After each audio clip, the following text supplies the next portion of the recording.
So I was down in London recently and I went past a Lego store. There isn't one in York, there's loads in London, so I stopped. But I only had about 10 minutes in the store. So I looked for some stuff and then I did a pick a brick wall. This is where you get one of these boxes, you fill it, I think it's about £17 for a large box, and you get to keep whatever bricks you can put in there. But because I was in a rush, I just threw it in the box. And as you can see, not particularly stacked very well. So there's a couple of questions I want to explore in this video. And the first is, if I had stacked them, if I'd organised it better, how many more bricks could I have gotten there? Have I been, conned really, I suppose? Is it worth it? Is it worth it to sit down and stack all those bricks? And you can see initially I've cleared those boxes, I've started to stack those in and I've started to organise them.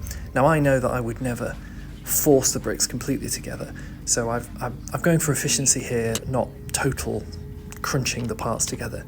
And you can see that still quite a lot of parts to go, and we filled one of the boxes, but it's definitely not an amazing difference. There's definitely, I could have got a lot more bricks, but there are limitations to what I could have done. So seeing as it took me 45 minutes on the train, I'm starting to think stacking the parts might not be worth it.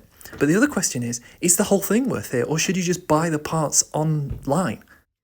So we're in a hotel room now, and I've got all of them out again. I've gone through all of them, and this time I've counted every single part.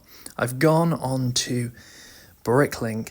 I've put those parts into Bricklink. So got them all, counted them all, put them into Bricklink. And then I'm just going to click the generate order button and see what the difference is. I'm feeling kind of nervous. We're going to go to buy all. What I have noticed, which I guess you would expect, is that all of the Lego parts that are available in Pick-a-Brick are really common. Let's do an auto select just to get a rough idea. Am I going to be regressing it? £32. So it's £2 cheaper to buy all of these parts online. Only, it actually isn't, because what I'm about to notice here on this video is that these are from Poland and Slovenia. So clearly the postage is going to push it over. But even if this was set to just Britain, the postage would still push it over because you're going to pay Royal Mail postage or whatever. It's going to be at least a couple of quid. So it kind of ends up breaking even, or maybe even being less. So in terms of absolute value, if you stuffed the boxes slightly more than me, you would get pretty much the cheapest possible way to get Lego parts. But because clearly those parts are easily available in Lego shops, it drives the price down on second-hand market. So actually the reality is, if, for example, it cost you money to go to the Lego shop, then, kind of don't bother or go in with a plan. And that's ultimately what I failed to do here. I think what cost me less than not packing the boxes, less than actually, buying them here, was I didn't really know what I wanted. The main thing I wanted was 4x4 plate. I actually picked up 3x3 plate because I didn't see any 4x4 plate and I kind of wasn't thinking straight. I was also looking for 2x2 brick, and I got some of that, but actually when I counted up the number of bricks, it was maybe only enough for 1 Mills plate. So if I'd actually focused on just brick, I would have been in a much stronger position. So will I use this Lego? Yeah, probably. Was it right to pick it up? Yeah, it's 32, 34 quid I've spent.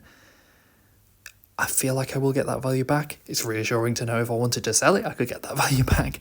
But yeah, I would say Pick-a-Brick walls, they're good. They're good in the sense that if you're there and there's something you really want, they're certainly cheaper than buying the parts from Lego Virtual Pick-a-Brick, where every single part has its own price. I mean, I could maybe do a more in-depth look at that.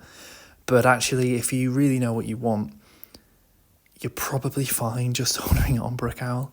But it might be a good idea to get a sense of, which is what we did for the modular design that we were doing on stream, is get a sense of which parts are going to be cheaper, because if actually you don't care that your Mills plate's made of lime green bricks, those ones are so much cheaper because they are so available in Pick a Brick walls, whereas your kind of dark green bricks, maybe not in the Pick a Brick walls, they're going to be a lot more expensive. So, I mean, it's kind of, I don't know. I feel like I've learned some stuff. Hopefully it stops you from wasting any money. Don't do what I did.